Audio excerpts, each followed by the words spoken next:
Now, why do Trump and Harris have opposite agendas for the Ukraine war and the Israel war?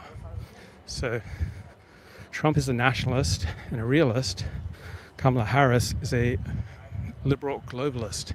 And so she supports American intervention in Ukraine for reasons that have virtually nothing to do with America's self-interest, but are almost entirely related to globalist, liberal, humanitarian values.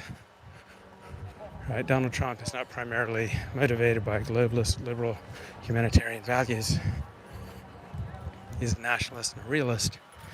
And so he recognizes that the hundreds of billions of dollars that we've poured into Ukraine are a waste, that there's no way that Ukraine can win its war with Russia. And it would be better just to have some kind of solution that stops the killing. Now, with regard to Israel, the Biden administration, basically since October 7, has wanted to de-escalate.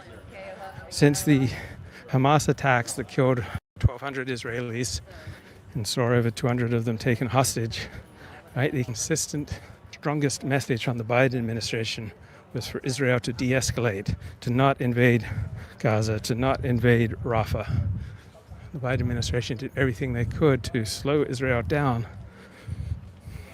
and deter Israel from going into Gaza, going all through Gaza, going into Rafah, fighting Hamas on the ground, limiting Israel's battle against those who want to slaughter as many Israelis as possible.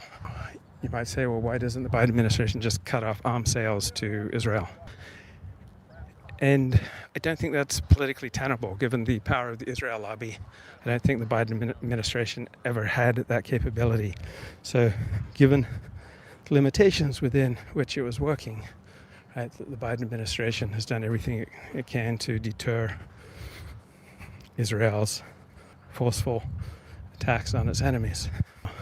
Trump wants to give Israel free rein to defend itself, but wants to wrap up the war with Ukraine and Russia.